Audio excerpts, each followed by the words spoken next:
Good morning. Thank you for joining us. We are gathered here today on the traditional territory of the signatories of Treaty 6, and I acknowledge the Métis people who share a deep connection to this land. My name is Parmeet Singh Boparai, and I am the Alberta NDP Critic for Consumer Protection. I'm joined here today by Lorne Dach, Alberta NDP Critic for Transportation. We are here to talk about an issue that affects so many Albertans, and that's Danielle Smith's fuel tax. 2 years ago, the UCP cited affordability concerns as the main reason they decided to pause the provincial collection of taxes on fuel. And now, as other provinces are extending their fuel tax break, recognizing the need for continued affordability measures, Danielle Smith seems to believe the affordability crisis has magically fixed itself because she is hiking fuel taxes right back up, despite the fact that electricity prices more than doubled from the summer of 2022 to the summer of 2023. Despite the fact that Alberta currently has the highest rental increases in the country. Despite the fact that Albertans currently have the slowest wage growth in the country and that Alberta has the highest inflation rate in the country. At every turn, Albertans are being bombarded with costs for greater than what they can afford. And the choices of Danielle Smith and the UCP are worsening this reality. In the new 2024 budget, Danielle Smith not only broke her promise of a tax cut, but added a slew of new taxes and fees, including the EV tax, land title registration levy, scent taxes, and increased immigration fees. Now, she is adding insult to injury with the fuel tax, a tax that offers no rebate to low-income Albertans who need it most. Considering the ongoing affordability crisis and given that Danielle Smith has already broken her promise to Albertans and taken away their promised tax cut, Danielle Smith needs to do the right thing and extend the fuel tax break. I want to turn things over to Emily Lorne Dach to talk about these tax means for Albertans. Thank you, Parmeet. Out of touch. It's the only way I can describe Danielle Smith's choices and the unfathomable timing of them. Why? At a time when Albertans are wrestling with unprecedented affordability challenges, when Albertans are being forced to choose between heating their home or putting food on the table, why would Danielle Smith choose this time to dip into Alberta's pockets? The simple argument is that fuel taxes fund transportation infrastructure like roads. Well, if infrastructure is critical, it should be funded and budgeted for regardless of fluctuating fuel prices.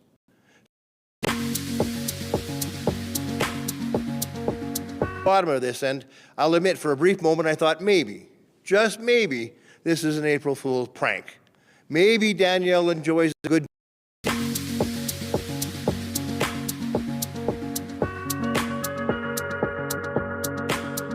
fortunate conclusion. This is no joke, which led me back to square one, asking why now?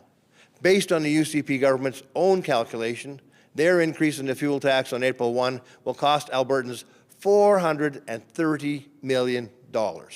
So as of April 1st, Albertans will be cutting a check of $430 million to Danielle Smith.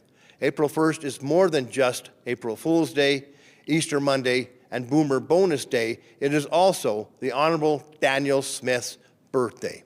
So on behalf of 3.4 million licensed drivers in Alberta, I want to wish Danielle Smith a very happy birthday.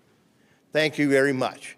Well, Albertans, whether they can afford it or not, have all chipped in to get you this rather generous gift of $430 million. Sadly, we know she won't be spending it on what Albertans truly need, on health care, on schools, on better roads, or measures to make life more affordable for everyday Albertans. Instead, they'll waste it on private health care surgeries, bungled children's Tylenol, a failed lab privatization, a canceled hospital, and who knows what other pet project that wastes hundreds of millions of dollars. Thank you, and we're happy to take any questions. Thank you, Lorne and Parmeet. We'll now go to questions. There's just a reminder to use the raised hand option on Zoom. And first we'll go to Catherine for a question and one follow-up. You had mentioned that infrastructure spending, like spending for roads, should be stable regardless of the oil prices. I'm wondering if we do give this money away, like if we extend the fuel tax holiday, where should that revenue come from? Well, tell you what, the fuel tax is a tax that goes into general revenue. In Alberta, we don't have a dedicated fund that the fuel tax goes into to actually pay for roads. The government likes to say that it's paying for roads and transportation, but it just goes into the general revenue pot, and that will end up paying for $80 million wasted on children's Tylenol and schools that didn't get built. It'll go on to other pet projects that the government has failed to properly fund, and the money that is supposedly going to go to roads isn't something that's dedicated from the fuel tax. Is there a follow-up?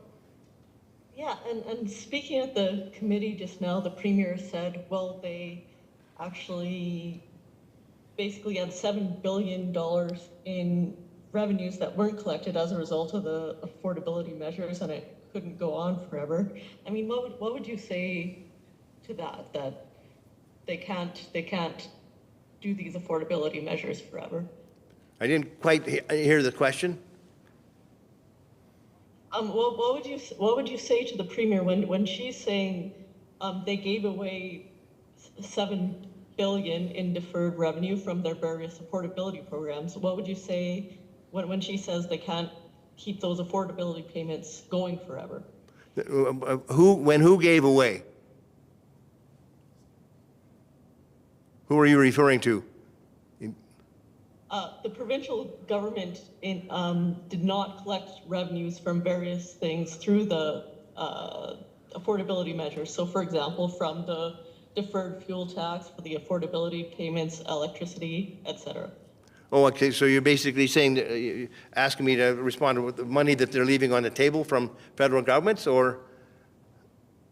No, they're saying they can't keep up with these affordability programs because they're not collecting revenue. Like they need the revenue somehow. Well, I'll tell you what, they're scrambling for revenue because they've wasted so much money on other things. I mean, the reason that they're not able to do the right thing and provide this break on the fuel tax to Albertans is because they've screwed up so many other things, such as paying $80 million for children's Tylenol, and ended up having a cash crunch that now we're seeing them unwilling to sort of follow through on what they're asking the federal government to do, and that is to pause the federal tax on carbon. And here in the provincial government is saying, well, sorry, we can't afford to do that. We're going to go ahead and hit Albertans with a $430 million tax increase when they can least afford it. Okay, next we're going to go to questions that were previously submitted by Janet French from CBC.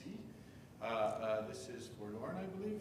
What is your thought on Smith's assertion that the federal carbon tax is driving unaffordability?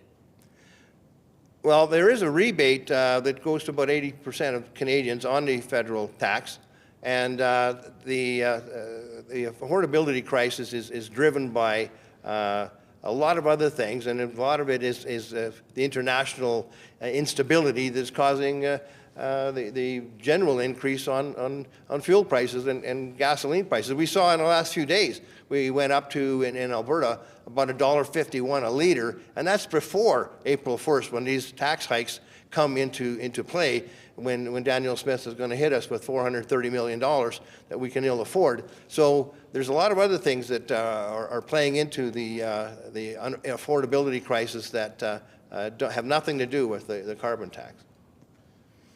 Okay, how valuable of a use of the Premier's time is it to appear at these committees and spend effort pushing back against the carbon tax compared to other approaches? Well, I think that we should be maybe leading by example here in Alberta. And we have a brilliant opportunity for the provincial government to demonstrate to the federal government what they are asking the federal government to do by pausing the 4 cent per litre increase that's supposed to happen on April 1st if this government goes ahead with their plan. So yeah, the time should be spent focusing on the Albertans' affordability crisis and taking next steps that will cause Albertans to feel some relief, such as not charging the 4 cents extra fuel tax on April 1st. Okay, and what climate mitigation approaches would you like to see the UCP government take? Would I like to see which government take? The UCP. Well, you know, for example, they are doing nothing with respect to encouraging Albertans to reduce the amount of carbon that they produce. And in one example, of course, in my critic portfolio is transportation.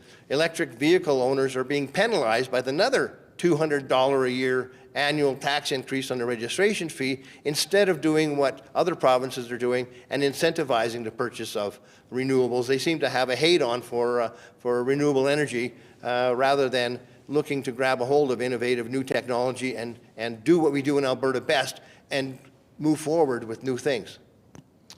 Great. One last pass for questions for folks on Zoom or on the phones. Seeing none, we'll call this the end of our press conference for today. Thank you.